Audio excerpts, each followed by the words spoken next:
You know, we're lucky here in South Australia. Gardeners have 4 distinct seasons. The excitement of spring, the struggle through summer, the beauty of autumn, and in winter you notice plants that you've never noticed throughout the year. And you know how I love sticky beaking into people's gardens? Well, today I'm here at Casuarina in the Adelaide Hills. It's beautiful, a mix of native, exotic and a touch of art. Once a bare paddock near Mylor, this informal garden provides a living panorama from every window of Jane and Christo Jutner's home.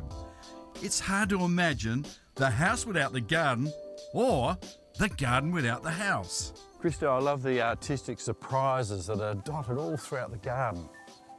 They are great, aren't they? Most of them actually, Michael, are found objects.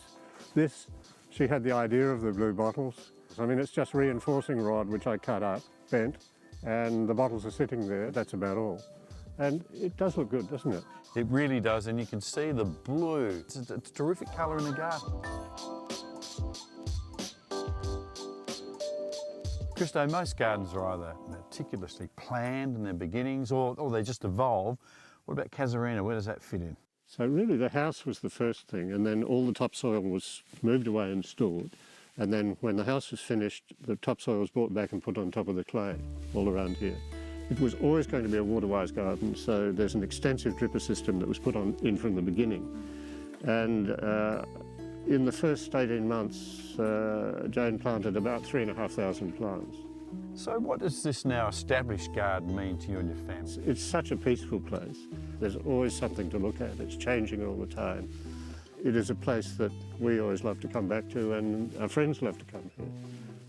Yeah, it's a happy place.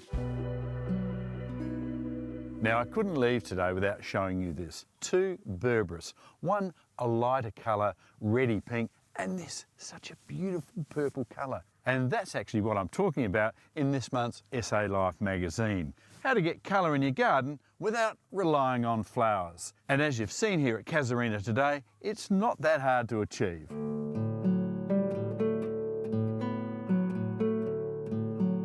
And while I was up this way, I had to call into Chapello Grove, a great little hills nursery run by Robin and Ian Powell. Well, Robin, what's your thoughts on all this? Well, Michael, most plants only flower for a few months of the year at the most, some only a few weeks. So texture and colour of the foliage becomes a really important factor in the garden. What are some examples of plants that will give us colour in the garden but without flowers? Just lately I've probably really come to like a lot of the acacias with the very fine foliage, and then we get some really tall ones like Lime Magic, which is a lovely limey green foliage and really droopy. And Robin, for a dark texture in the garden? A dark texture in the garden, we've got things like Agonis After Dark and things like some of the dark-leaved Cotinus. Cordyline? Cordylines, I don't think are quite as popular as they used to be, but certainly still very useful for that texture and colour contrast. They are, aren't they? I also think that silver is a really important colour in the garden. Sometimes a little bit harder to use because you've got to put the right colours with a grey or silver colour plant. We want some difference and we don't want everything evergreen. 4 seasons garden. It's a 4 seasons garden, and I think that's what we do need to consider. Some people just like to look the same all the year round, but I do find those gardens a bit dull. And boring. Sorry.